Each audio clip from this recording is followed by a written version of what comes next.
Instagram के ऊपर video बनाने की वजह से और अपने प्रेम की वजह से एक ऐसा भयानक नाक कत्ल होता है कि आप सोच भी नहीं सकते। पर यह स्टोरी है क्या, चले जाके शुरू से शुरू करते हैं। इस स्टोरी की शुरुआत होती है हरियाणा के भिवानी बस स्टॉप के पास एक थाना सदर है। वहाँ पे एक इलाका है गुजरा की दिवाड़ी। वहाँ पे एक मकान है, यादव परिवार का मकान। नाजरीन ग्रामी, यहाँ पे एक लड़की रहती है जिसका नाम है रवीना राव और साथ इसका शोहर रहता है जिसका नाम है प्रवीण यादव। इनका एक 7 साल का बेटा भी है। नाजरीन, ये इसके ससुराल का घर है। इसमें इसका सास और ससुर भी रहते हैं। इसका जो ससुर है वो एक हलवाई है। लोगों के घरों में जाके खाने वगैरह बनाता है और मिठाई की दुकानों के ऊपर भी खाने वगैरह बना के देता है। दूसरा इसका जो शोहर है वो एक ट्रक ड्राइवर है, ट्रांसपोर्ट का काम करता है। एक जगह से दूसरी जगह सामान लेके जाता है। ये जो रवीना है ये फर्स्ट फ्लोर के ऊपर रहती है। नीचे इसकी देवरानी और उसका शोहर रहता है। यहाँ पे प्रवीण जो है इसके चचा और ताया भी साथ ही गली में रहते हैं। ये मोहल्ला टोटल पूरा ही इनका है। इनके बाकी सारे अजीज दाद का खानदान सारे का सारा इसी मोहल्ले में ही रहता है। अब आते हैं केस की तरफ। आखिर इस रवीना का और प्रवीण का इस केस के साथ क्या तल्लक है। ये जो रवीना है ये इंस्टाग्राम के ऊपर अपनी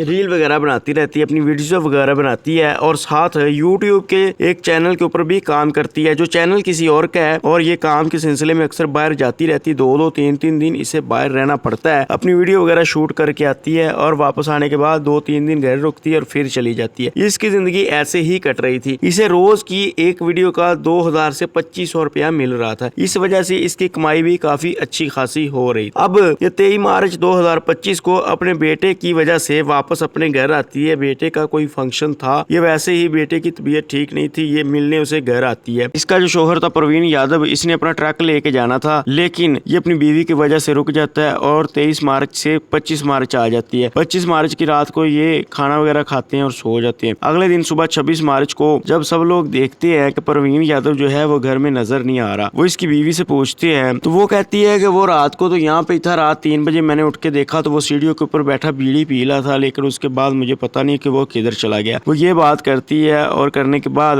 अपनी जॉब के ऊपर चली जाती है, वीडियो बनाने दूसरे जिला में चली जाती है अपनी टीम के पास। अब ये 26 मार्च को अपनी टीम के पास गई थी लेकिन वापस आई 28 मार्च को। 28 मार्च को जब ये वापस आती है तो देखती है कि घर वाले सारे परेशान बैठे हैं। इसके शोहर के चचा ताया भी परेशान बैठे हैं। तो ये आके पूछती है कि क्या हुआ। तो इसके घर वाले कहते हैं कि तुम्हारा शोहर प्रवीण यादव जो है वो उस दिन से ही लापता है और अभी तक नहीं मिला। ये भी परेशान हो जाती है और रोना शुरू कर देती है। इसकी फैमिली को बताया जाता है। इसकी घर वाले, इसका माँ और बाप वगैरह भी आते हैं तो ये उनको देख के ऊंची ऊंची रोती है और अपने बेटे की तरफ इशारे करती है कि मेरा बेटा तो उसकी जिंदगी खराब होगी, उसका बाप नहीं मिल रहा, हम उसके बगैर कैसे जिएंगे। तो इसको सब लोग दिलासा दे रहे होते हैं कि बेटा परेशान नहीं होना, जरा हौसला रखो। इनके घर की यही कंडीशन होती है कि दूसरी तरफ से एक खबर मिलती है। 29 मार्च को दोपहर के टाइम नदीन रोड के ऊपर एक गंदा नाला था। उस गंदे नाले में एक बंदा गुजर रहा था कि उसको ऐसे लगा कि जैसे स्मेल कुछ ज्यादा ही अजीब आ रही है। वैसे तो गंदे नाले से स्मेल ही आती है लेकिन आज उसको कुछ ज्यादा ही स्मेल महसूस हो रही थी। वो जब झांक के देखता है तो उसको ऐसे लगता है कि जैसे ये जो जड़ी बूटी घास भूस पड़ा हुआ है गंदे नाले के ऊपर, इसके अंदर किसी न किसी चीज का कोई हाथ है, जैसे कोई इंसानी हाथ। वो ऐसे गौर से देख ही रहा होता है कि इलाके के दाएं बाएं के बंदे और भी उसके साथ जुड़ जाते हैं और वो लोग घास वगैरह को साइड पे करके देखते हैं तो उनकी चीखें निकल जाती। अंदर एक बंदे का हाथ होता है और नीचे बंदे की पूरी लाश पड़ी होती है। लिहाजा पुलिस को इतला दी जाती है। पुलिस आती है, उस डेड बॉडी को बाहर निकालती है। उस डेड बॉडी की पहचान नहीं हो रही थी। ऐसे लग रहा था जैसे काफी दिनों से ये गंदे नाले के अंदर बंदा पड़ा हुआ है। लिहाजा उसको हॉस्पिटल भेज दिया जाता है। 29 मार्च की शाम को खबर फैलाई जाती है। अखबार के ऊपर भी खबर आती है कि किसी बंदे का कोई घर वाला गायब हुआ है तो पुलिस को आके इतला दी जाए। अगले दिन 30 मार्च को इसके घर वाले जो है प्रवीण यादव के ये भी खबर को पढ़ते हैं और फौरन भाग के थाने जाते हैं। थाने वाले इनको साथ लेते हैं, हॉस्पिटल लेके जाते हैं। तो यहाँ पे ये बताते हैं कि हमारे बेटे के हाथ के ऊपर एक टैटू भी पड़ा हुआ था, उसका नाम लिखा हुआ था प्रवीण यादव। जब ये लोग गौर से देखते हैं तो टैटू वाकई ही उस बंदे के हाथ के ऊपर बना होता है और ये कपड़ों वगैरह से भी पहचान लेते हैं कि ये हमारा ही बेटा है। तो यहाँ पे पुलिस वालों को पता चलता है कि ये जो प्रवीण यादव था ये शराब का आदी था, शराब वगैरह भी पीता था और भी नशे पत्ते करता था, बीड़ी वगैरह भी पीता था। तो यहाँ पे घर वाले भी ये सोचते हैं कि ये घर से बाहर निकल के कहीं जा रहा होगा और गंदे नाले में गिर गया होगा, इससे बाहर नहीं निकला गया होगा। पुलिस वाले भी यही नोटिस करते हैं कि ये कहीं पे जा रहा होगा लेकिन ये नाले में गिर गया होगा और निकला नहीं गया होगा। दूसरी तरफ इसकी पोस्टमार्टम रिपोर्ट आती है तो रिपोर्ट में भी कुछ पता नहीं चलता कि इसकी मौत कैसे हुई, चूंकि इसको काफी दिन हो गए थे पानी में गिरे हुए और डिकम्पोजिशन की वजह से अब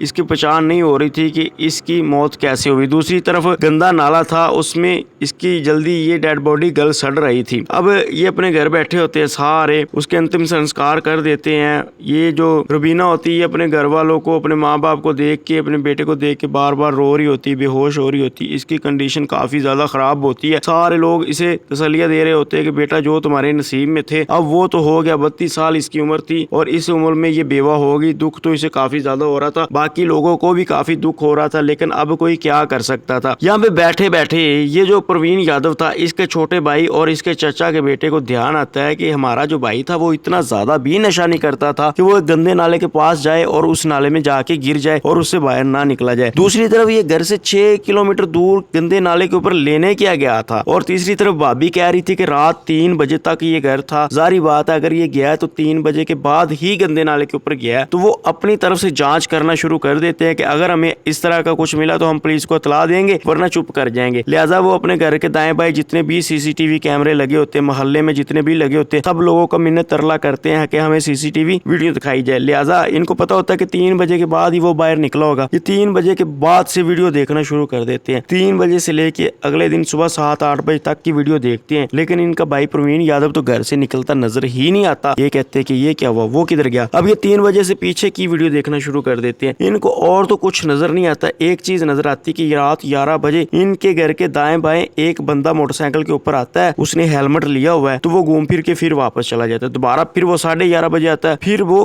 12:55 के ऊपर आता है और अब की बार उसके साथ एक औरत बैठती है जिसने अपने चेहरे को मास्क से ढका होता है और उनके दरमियान में कुछ चीज पड़ी होती है। जब ये गौर से देखते हैं तो इनको नजर आता है कि जो भी चीज है दरमियान में उसके पांव नीचे लटक रहे हैं और उसने पायदान के ऊपर नहीं रखे हुए बल्कि नीचे जमीन के साथ घसीटे जा रहे हैं। जब ये लोग गौर से देखते हैं तो ये हैरान रह जाते हैं। ये तो कोई और नहीं इनकी भाभी रुबीना ही थी। और दूसरी तरफ ये जो बाइक के ऊपर बंदा बैठा है जिसने हेलमेट लिया हुआ है, इसकी जिसामत से इनको पता लगता है कि ये भी बंदा कोई और नहीं बल्कि इनके घर जो नाटक की वीडियो बनाने के लिए रुबीना को लेके जाता है बंदा वही है। ये तो अक्सर इनके घर आता जाता रहता है, ये तो काफी इनके घर आता है, इस वजह से ये इसको जल्दी ही पहचान जाते हैं। अब ये वीडियो साथ लेते हैं और फौरन थाने में जाते हैं। वहां पे जाके ये एप्लीकेशन देते हैं और पुलिस को वो वीडियो दिखाते हैं कि अब कार्रवाई करें, हमें कुछ गलत लग रहा है, ऐसे लग रहा है जैसे हमारे भाई को कत्ल किया गया। पुलिस भी जब ये वीडियो देखती है तो वो भी हैरान रह जाती है और फौरन इनके घर आती है और 12 घंटे बाद इनके घर आके इनकी भाभी रुबीना को गिरफ्तार कर लेती है। गिरफ्तार करने के बाद उसे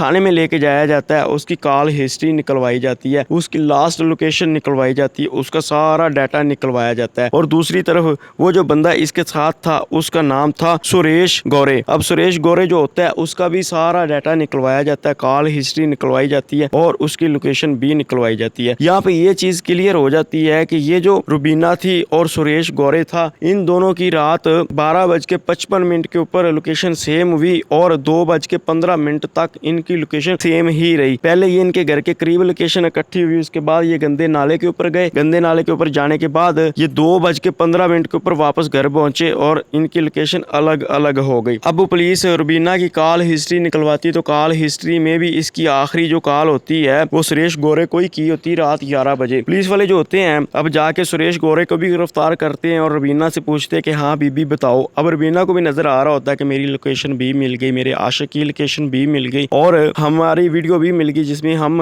प्रवीण यादव को अपने दरमियान में बिठा के लेके जा रहे हैं। तो अब इसके पास कोई बहाना नहीं होता, लिहाजा ये टूट जाती है और पुलिस को कहते हैं कि हाँ भाई मैंने ही उसे कत्ल किया है अपने आशिक के साथ मिलके। अब पुलिस जो होती है इसको बोलती है कि पूरी हिस्ट्री सुनाओ कि आखिर ऐसी क्या वजह थी कि तुम्हें अपना शोहर कत्ल करना पड़ा, तुम्हें अपने 7 साल के बच्चे का भी ख्याल नहीं आया और ये सुरेश गौरे जो है ये तुम्हारे साथ कब मिला और कैसे मिला, इसकी भी पूरी हिस्ट्री सुनाओ। लिहाजा इन दोनों को सामने बिठाया जाता है और ये दोनों अपनी हिस्ट्री सुनाते हैं। अब क्या है इनका सीन और इन लोगों ने क्यों कत्ल किया ये भी जान लेते हैं। नाजरीन, जनवरी 2017 में इन दोनों की शादी होती है। ये रुबीना और प्रवीण यादव पहली नजर में एक दूसरे को देखते हैं और पसंद कर लेते हैं। इन दोनों की अरेंज मैरिज होती है। अब इनकी शादी कामयाबी से चल रही होती है। ये एक हाउस वाइफ होती है। शादी से पहले प्रवीण यादव 12वीं क्लास तक पढ़ा होता है और ये रुबीना 10 क्लास तक पढ़ी होती है। शादी के बाद ये अपने ससुराल में आती है और दोबारा पढ़ाई की तैयारी करती है और 12वीं क्लास तक ये अपनी पढ़ाई मुकम्मल करती है। उसके बाद ये सिलाई सेंटर में सिलाई सीखती है। सिलाई सीखने के बाद ये अपने घर में एक सिलाई सेंटर खोलती है और सिलाई सेंटर को चलाना भी शुरू कर देती है। इसी स्नाह में इसके यहाँ एक बेटा पैदा होता है और साथ साथ ये उसकी परवरिश भी कर रही होती है और सिलाई सेंटर भी चला रही होती है। इसी स्नाह में 2021 में लॉकडाउन आ जाता है। लॉकडाउन आने के बाद इसके पास कोई काम धंधा तो होता नहीं, लिहाजा इसकी नजर में आती इंस्टाग्राम की रील। अब ये सोचती है क्यों ना मैं भी इंस्टाग्राम की रील बनानी शुरू कर दूं। ये अपनी वीडियो रील बनानी शुरू कर देती है और इंस्टाग्राम के ऊपर अपलोड करना शुरू कर देती है। जब इसके दाएं बाएं के लोग, इसके सारे जानने वाले लोग इसको देखते हैं तो इसके शोहर को बताते हैं कि भाई तुम्हारी बीवी क्या कर रही है, ये किस तरह की वीडियो बनाती है, तुम अपनी बीवी को हटाओ। अक्सर इसके दोस्त जो होते हैं इसके शोहर के, वो इसे ताना भी मारते हैं, लेकिन ये अपनी बीवी को रोकता नहीं। सोचता घर में अकेली होती है, दिल नहीं लगता, इसलिए रील बना के शेयर कर रही, चलो कोई बात नहीं, इसको करने दो। वक्त ऐसे गुजर रहा होता है, लोग इसको पसंद कर रहे होते हैं, ये काफी बड़ी स्टार बन रही होती है, आहिस्ता आहिस्ता उभर रही होती है। लोग इसकी वीडियो के नीचे कमेंट्स भी कर रहे होते हैं। इसी स्नाह में अक्सर ऐसे लोग होते हैं जो वीडियो के नीचे कमेंट्स कर रहे होते हैं कि हमारा राब्ता नंबर ले लो, हमारे से खुफिया तौर के ऊपर मुलाकात करना, हमारे इनबॉक्स में आके हमें मैसेज करो, राब्ता करना वगैरह वगैरह। जब इसका शोहर काफी दिनों बाद ये चीज देखता है तो वो नोटिस करता है कि ये तो काम गलत है, मेरी बीवी को इनवाइट कर रहे हैं अक्सर लोग। वो अपनी बीवी को समझाता है कि भली मानस तुम इस काम को छोड़ दो, हट जाओ इस काम से, ये तो काम बिल्कुल गलत है, ये लोग तुम्हारे जो है अप्रोच कर रहे हैं, या तुम ऐसे करो कि ये मैसेज जो है ये ऑफ कर दो। लेकिन अब इसकी बीवी को रील का नशा लग चुका था, लोगों से अपनी तारीफ सुनने का मजा लग चुका था, लिहाजा ये अपने शोहर की बात नहीं मानती और इस मैसेज को भी ऑफ नहीं करती। मैसेज भी ऐसे आ रहे होते हैं और ये रीलें भी धड़ाधड़ बना रही होती है। वक्त यूं ही गुजर रहा होता है, लोग इसको पसंद कर रहे होते हैं, इसकी रीलें काफी ज्यादा चल रही होती है कि इसी स्नाह में वहाँ पे जो क्रिएटर होते हैं, जो यूट्यूब के ऊपर वीडियो वगैरह बनाते हैं, वो इसको अप्रोच करते हैं और कुछ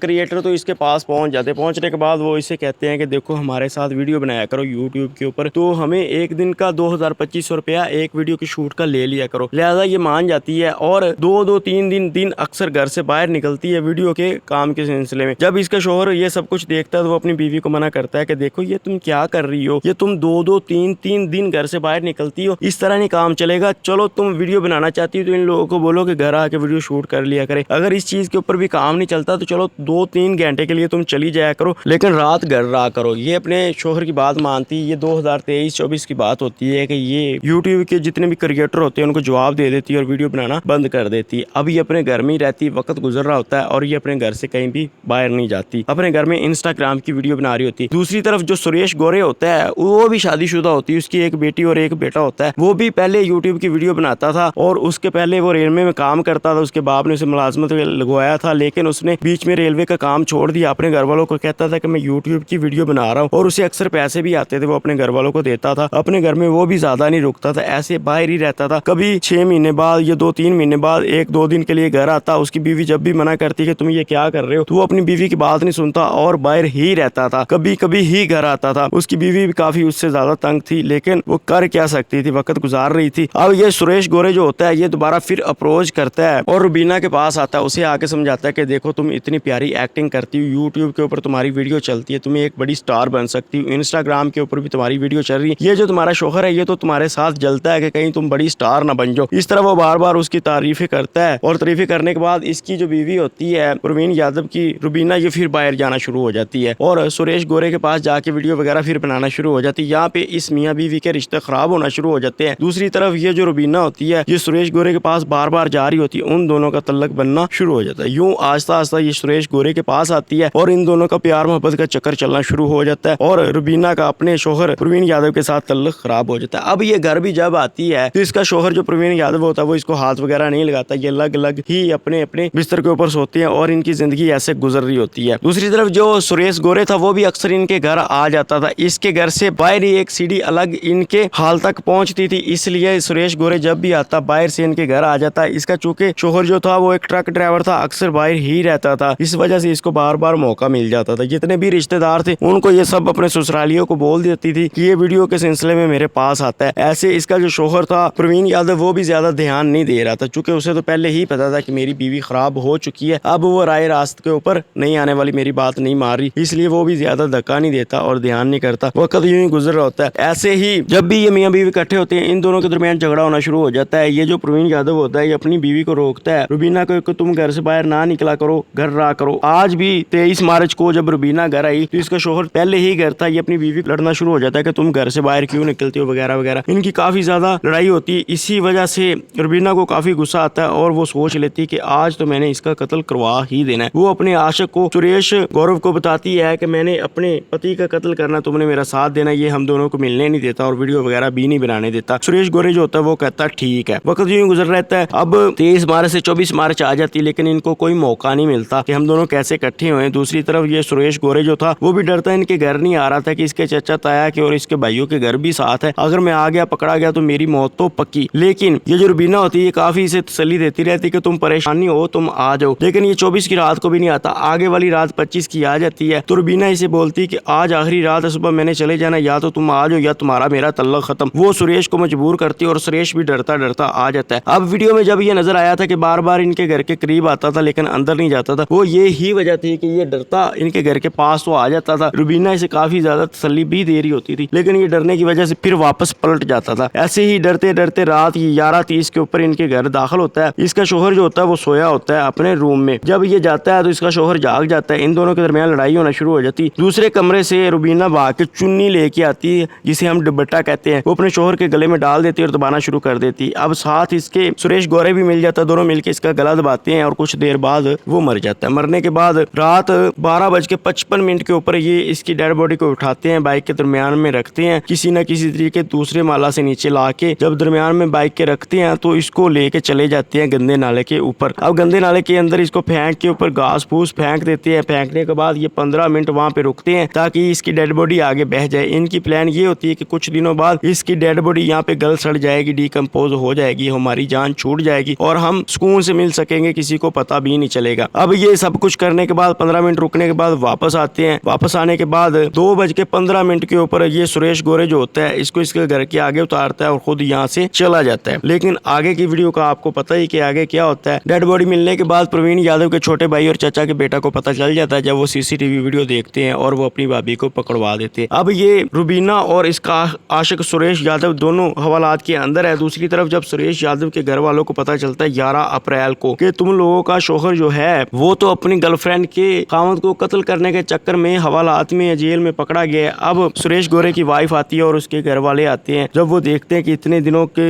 बाद हमारा लड़का मिला, उसकी कंडीशन काफी ज्यादा खराब है, वो पूछते कि ये तुमने क्या किया। उसकी बीवी जो होती है अब वो उसको क्या अल्फाज कह सकती थी, वो बस उसका मुंह तकती रहती है कि आखिर तुमने मेरे साथ इतना बड़ा धोखा क्यों किया, मेरी तो जिंदगी खराब करी करी, साथ एक 2 नंबर औरत के पीछे एक मासूम की तुम जान भी ले गए, लिहाजा अब तुम अपने गुनाहों की सजा भुगतो। अब ये दोनों आशिक और महबूबा हवालात के अंदर है और इनका ट्रायल चल रहा है। आगे जो फैसला आएगा वो तो आगे चल के पता चलेगा। इसकी जो बीवी है सुरेश गोरे की वो इसको छोड़ के अपने मायके के ऊपर चली गई है। तो वीडियो को यहाँ पे खत्म करते हैं। वीडियो अच्छी लगे तो चैनल को सब्सक्राइब करिए, वीडियो को लाइक करें। मुझे इजाजत दें, अल्लाह निगहबान।